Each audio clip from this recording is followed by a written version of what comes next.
Find the courage that you've never tapped into before of redefining your sense of self. And redefine how you see yourself, who you know yourself to be, and where you source or center that I within, the I am. When you say I, what are the qualities that you clothe that I with? The qualities of consciousness that you unwrap around that I. And that's what can be renewed in such a powerful way during this new moon solar eclipse, especially since it's a total solar eclipse, right?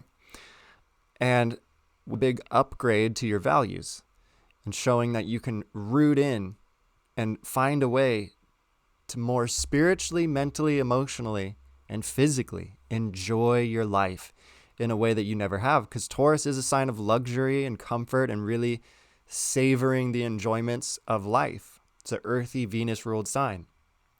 So that can lead us to overindulgence or numbing our spiritual suffering with physical comforts, but it never lasts long. And Uranus always upgrades. And Jupiter always expands and expands. And so this is an upgrade expansion on the material plane in how it is that you take in life through the senses. And we're going to talk today about different techniques that you can utilize to help you renew the mind, because the senses they pass through the filter of the mind, right? You can't fully enjoy something if you're just constantly in your head about the negative news you received yesterday or whatever, right? It's hard to actually really taste that meal. So in the same way, the mind has to be clear so that it can receive the truth of what the senses are receiving. And if you want this big upgrade after this eclipse and during, I highly recommend that you meditate on placing your I, the I am within, into the heart. Because there's a lot of energy bringing it up into the head, which is very chaotic, anxious energy. And if you let it ground into and center within the heart center, there's so many benefits that will come through that for you. And I highly recommend you meditate in the heart. Okay? But don't be afraid of what this eclipse will bring. I know fear will happen. Even I notice the fear instinctually, arise within the body, because eclipses are crazy moments. But stay strong and stay bold in the redefinition of yourself. And the best place to start with that is, especially as you're laying in bed waiting to fall asleep, that's one of the most pivotal times to do this meditation, is to, as you're laying there, just repeat and feel that I am. And keep repeating that and feeling that until you get deeper and deeper and deeper into this ocean of vast, undifferentiated consciousness. Just I am. Not I am anything. Not I am a woman. Not I am man. Not I am rich. Not I am poor. No qualities. Just awareness of being. And as you get into this state, you'll feel as though you're floating. And that's how you know you're in the sweet spot. And as you're floating, just be one with God. And then from there, you could start to pray. And the way that we're instructed to pray is as though we've already received. Not in this little egotistical way of, can I please have this? Can I please have that? Will you please give me? That's a consciousness of need and lack. And so your consciousness outpictures itself. So as you get into this suspended state of pure I am, just undifferentiated awareness of being, from here start to pray as though you've already received it. Pray as though God, who is with you, who is giving you this awareness of I am, is your money, is your peace, is the love that you so desire. Embody your desires. This kind of flips it on its head from, I want this, can I please have it because I don't have it, to, wow, I already have it and this is how amazing it feels. And from there, it creates a vortex which attracts the things that you want to you. And basically all it is, you guys, is living the way you want to live without waiting for the senses to verify and give you permission to live that way. It's identifying the person you want to be and being that now by seeing you already are.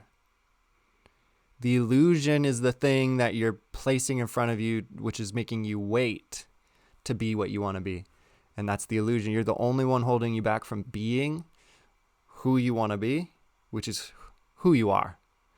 So the desire is the gift, and you've already received it. It's hard though because the mind goes, but I haven't received it yet. But that's the thing you have to discipline. So just go, yeah, I know, mind. But you let that thought pass and you stay knowing. Be still and know that I am God. And I hope that helps you guys. Neville Goddard, exactly. And in fact, that's who we're going to read today. We're going to read Your Faith is Your Fortune. We're going to pull a chapter out of Neville Goddard's great work here. Your Faith is Your Fortune, one of my favorites. And the chapter is titled Daniel in the Lion's Den. All right, so this is going to be pretty fitting for everything that we're dealing with right now. All right, Daniel in the Lion's Den. You guys ready? It starts off with this verse from Daniel 6:16. Thy God whom thou servest continually, he will deliver thee.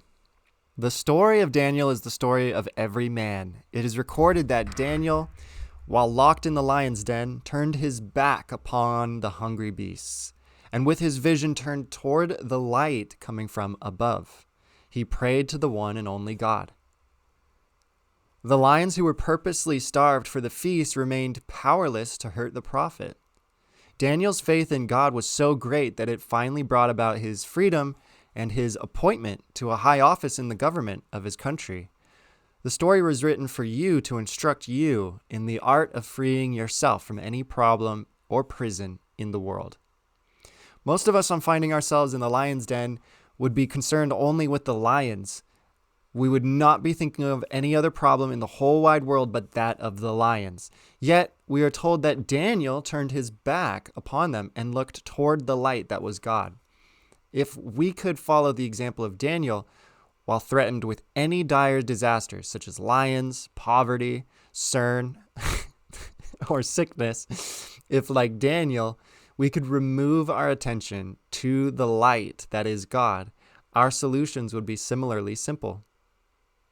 For example, if you were imprisoned, no man would need to tell you that what you should desire is freedom.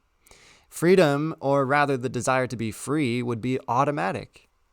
The same would be true if you found yourself sick or in debt or in any other predicament.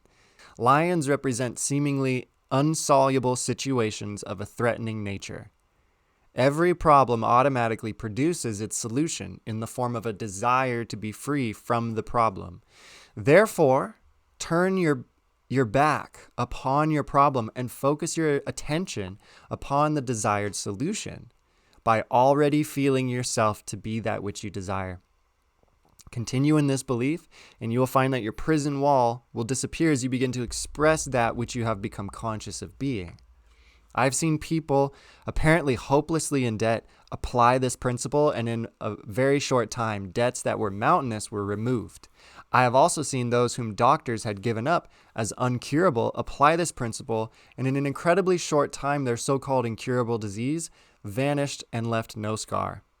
Look upon your desires as the spoken words of God, and every word of prophecy of that which you are capable of being.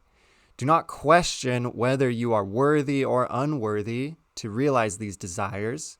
Accept them as they come to you. Give thanks for them as though they were gifts.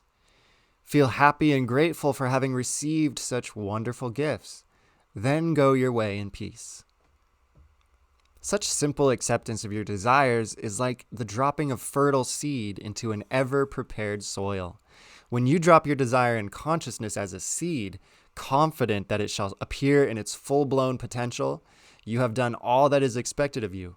To be worried or concerned about the manner of their unfoldment is to hold these fertile seeds in a mental grasp and, therefore, to prevent them from really maturing to full harvest. Don't be anxious or concerned as to results.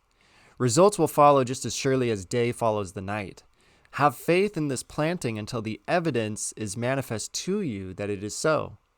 Your confidence in this procedure will pay great rewards. You wait but a little while in the consciousness of the thing desired. Then suddenly, when you least expect it, the thing felt becomes your expression. Life is no respecter of persons and destroys nothing. It continues to keep alive that which man is conscious of being. Things will disappear only as man changes his consciousness. Deny it if you will, it still remains a fact that consciousness is the only reality, and things but mirror that which you are conscious of being. The heavenly state you seek will be found only in consciousness, for the kingdom of heaven is within you. Your consciousness is the only living reality, the eternal head of creation. That which you are conscious of being is the temporal body that you wear. To turn your attention from that which you are aware of being is to decapitate that body. But just as a chicken or snake continues to jump and throb for a while after its head has been removed, likewise, qualities and conditions appear to live for a while after your attention has been taken from them. Man, not knowing this law of consciousness, constantly gives thought to his previous habitual conditions, and through being attentive to them, places upon these dead bodies the eternal head of creation. Thereby he reanimates and resurrects them. You must leave these dead bodies alone and let the dead bury the dead. Man, having put his hand to the plow, that is, after assuming the consciousness of the quality desired, by looking back can only defeat his fitness for the kingdom of heaven. As the will of heaven is ever done on earth, you are today in the heaven that you have established within yourself. For here on this very earth, your heaven reveals itself. The kingdom of heaven really is at hand. Now is the appointed time. So create a new heaven, enter into a new state of consciousness, and a new earth will appear. Booyah! That's a good one, isn't it? That's a real good one. Turn your back on the lions in your life. We all have lions. We all have problems that seem basically unsolvable. But follow the example of Daniel and turn your back on them. Give them no reality in your mind.